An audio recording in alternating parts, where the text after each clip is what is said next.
Okay, everybody. Hi.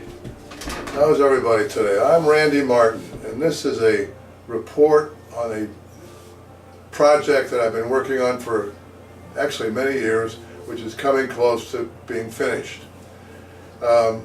This is a documentary about the Willowbrook from its birth to its death. Now, I'm working on two computers here, as you can see, with four monitors, one, two, one right behind me, and this one over on my left. These computers are the way I edit films. As you probably remember, 2 years ago, in August, I believe, August 2016, for Willowbrook's 95th anniversary. And the talk was, well, this is the last dance palace in America. There isn't anything like this in the United States anymore. They've all closed up all over the country. So we're right here in Willow Springs. We have the last opportunity to dance in this kind of setting of anybody in the country. Okay, so it's 2016. In 2021, Willowbrook will be 100 years old. What are we going to do to celebrate it? How are we going to mark this anniversary? Not only the only dance palace, 100-year-old dance palace. Okay, so we're thinking about that. Then, in October 23rd, 2016, the bad news came. Willowbrook was burning. And finally, it was done. It was done. It was gone. About a week or so ago, my wife and I went to the old Willowbrook site to look at it again. As we drove down Archer, we see the sign, Willowbrook. It's nothing on it, it's blank. And as we go in and we look at the empty lot, it's just a big parking lot now. It looked like a dirt place where the ballroom used to be. We walk up and stand close to it and imagine the band playing, imagine dancers, imagine us dancing. And my wife, with tears in her eyes, said, was here years and years and years. I have good time. I meet a lot of friends here, and I meet my dear husband, Randy. And now it's very sad, very sad. It's gone. Everything is gone. Everything is gone. It never come back. It will never come back. And that's probably right. It won't ever come back. It's gone. Not to come back. In spite of promises to build new ones and things like that, it's not going to happen. What's going to be built there, according to the local people, were a bunch of townhomes.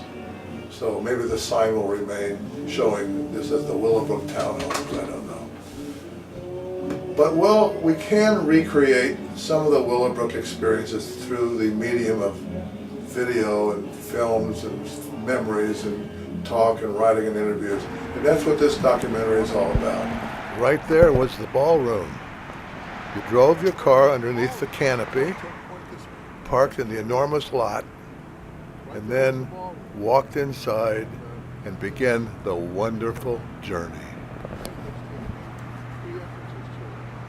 You will meet people dressed elegantly as though they were in the 1940s, dancing to music played by a band also looking like it is from the 1940s. It's called Stories from Willowbrook.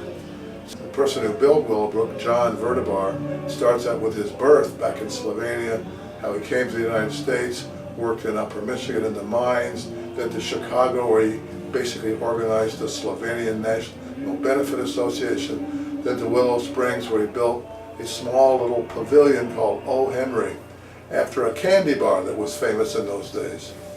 O. Henry then functioned for 10 years as a ballroom, as a dance pavilion for people around Willow Springs and the Chicago area. It brought in bands. I turn to the right, a little white light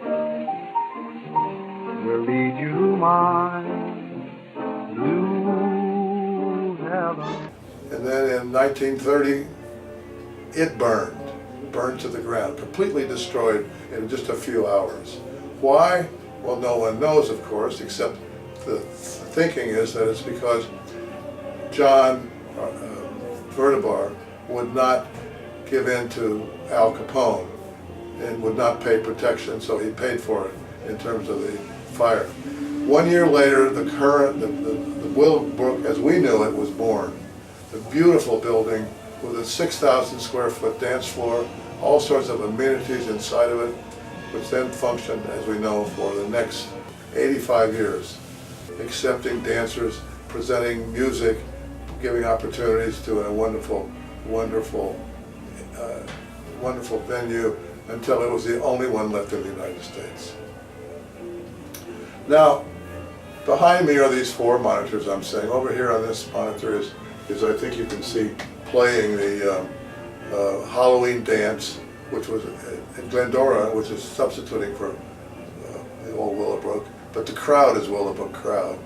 There's the Halloween dance of a couple weeks ago, and over here on my left is the multi-camera situation which I edit. Now, if you look at over here, you can see there are 5 cameras going on at the same time. I started filming with 1 video camera in 2004, interviewing the instructors, the dancers, the teachers, the band members, the band leaders, and anybody who would talk to me. By 2016, I had 5 cameras, which you see over here. And they're all going at the same time and all being watched at the same time to be edited. Now, these cameras were 2 $5,000 cameras, 2 $1,000 cameras, and 1 cheapie. So there's 5 cameras functioning at the same time all over the Willowbrook Ballroom, getting different views. What I need now is I need some support. I have hundreds of hours of video from which I'm making the documentary, and I need help in editing it. So I'm going to appeal for funds. And I'm appealing for funds through a medium, through the computer, through a website called Kickstarter, which I will tell you about after a little bit, after I get started here. But this is just a test of how the system works. I'm going to send it out to some of my friends and so on, and we'll check it out now and see how it looks.